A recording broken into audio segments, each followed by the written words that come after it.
ओम शांति। भारत त्योहारों का देश माना जाता है और हम सभी को हमें भी गर्व होता है जो हम भारत के रहने वाले हैं। तो जितनी भी भारत में त्यौहार मनाए जाते हैं, इन सभी का आध्यात्मिक अर्थ है और परमात्मा ने सभी त्योहारों का अर्थ बड़े सरल और सहज रूप से हमें बताया है। अभी के समय कार्तिक मास चल रहा है। अभी सभी के मन में एक आस्था और श्रद्धा का आस जगी है। जितने भी प्रभु प्रेमी भक्त आत्माएं हैं, सभी बिल्कुल श्रद्धा और आस्था में डूबे हुए हैं, क्योंकि अभी जो समय चल रहा है कौन से त्यौहार का? छठ महापर्व का, जो हम सभी बिहार, यूपी, झारखंड इन सभी के लिए सबसे बड़ा त्यौहार माना जाता है छठ महापर्व।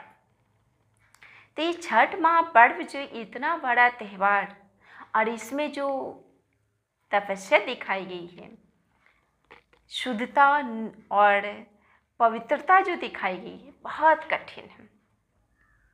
यहाँ तक कि हम लोग इस त्यौहार में से शुरू होने से पहले घर की साफ सफाई करना, दीपावली पे तो साफ सफाई करते ही हैं, साथ साथ अपने मन की सफाई यानी तन की, मन की भी शुद्धता इसमें दिखाया गया है।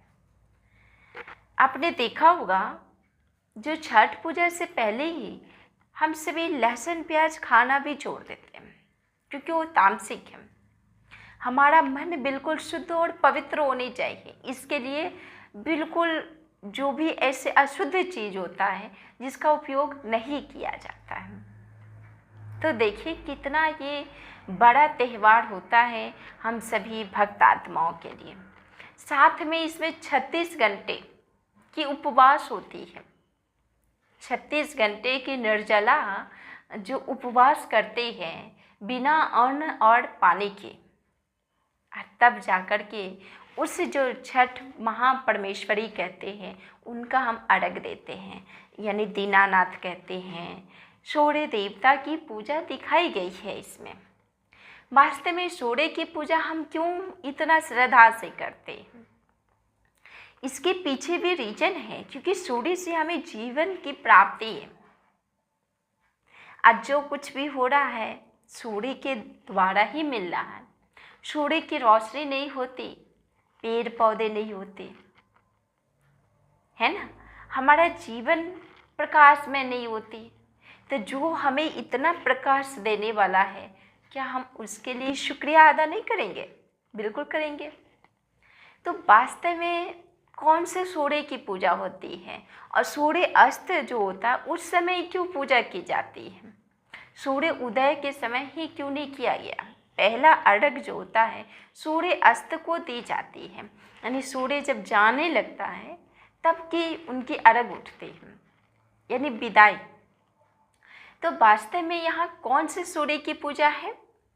तो ज्ञान सूर्य परमात्मा जब इस धरती पे आए थे तो उस समय का जो समय था वो शिवरात्रि कहते हैं। शिवरात्रि परमात्मा का अवतरण दिवस है। शिवरात्रि में भगवान इस धरती पे अवतरित होकर के हम सभी को ज्ञान, योग, पवित्रता, शुद्धता, मर्यादा, अनुशासन में रहना सिखाया था। और जब उनका जाने का समय आया, यानी कलयुग अंत और सतयुग आदि संगम युग की बात है ये, तो जब भगवान अपने कार्य संपन्न किया और करके जब उनके जाने का समय हुआ तो उसी समय को क्या कहा गया? सूर्य अस्त, है ना? तो हम परमात्मा जो सूर्य ज्ञान सूर्य परमात्मा है, हम उसकी क्या कर रहे हैं? शुक्रिया अदा कर रहे हैं। जी हे परमात्मा, हे प्रभु, आपने मुझे जीवन दिया, है ना? आपने मुझे जीना सिखलाया। आपके वजह से हमने अपने संयम में रहना सीखा। तो उस परमात्मा को हम शुक्रिया करते हैं। इसलिए पहला अर्घ जो होता है पूरे 36 घंटे की उपवास के बाद होती है। यानी 36 घंटे उपवास करते हैं उस परमात्मा की याद में, है ना। यानी उपवास का अर्थ हुआ परमात्मा के पास रहना, उसके निकट रहना। 36 घंटे उनके ही यादों में रह कर के हम उनकी अंत में उनकी विदाई करते हैं, और विदाई भी कितनी शुद्धता के साथ देते हैं, क्योंकि परमात्मा ने मुझे शुद्धता और पवित्रता से रहना सिखलाया है। तो इसलिए यह त्यौहार जो है ज्ञान सूर्य परमात्मा का प्रतीक है। और 36 घंटे के उपवास का अर्थ यह हुआ, जो भगवान जब आए थे इस धरती पे तो वह 36 गुणों से हमारा जीवन सुशोभित किया था। यानी परमात्मा ने जो गुण दिया वह 36 प्रकार के गुण हमारे अंदर आए थे, है ना। जैसे कि पवित्रता है, शुद्धता है, सहनशीलता है, नम्रता है, निर्भयता है, अंतर्मुखता है। बहुत सारे गुण हैं जो पूरे 36 गुण होते हैं। सारे 3600 गुणों को हमने अपने जीवन में धारण किया था। इसलिए परमात्मा जो हम छठ पूजा जो करते हैं इसे महापर्व बोलते हैं, और बहुत कठिन और तपस्या वाली यह त्यौहार होती है। इतनी श्रद्धा से, इतनी तपस्या करके कोई भी त्यौहार लोग नहीं मनाते हैं जितनी इसमें है। इसके बाद फिर दूसरा अर्घ जो देते सूर्य उदय को, है ना।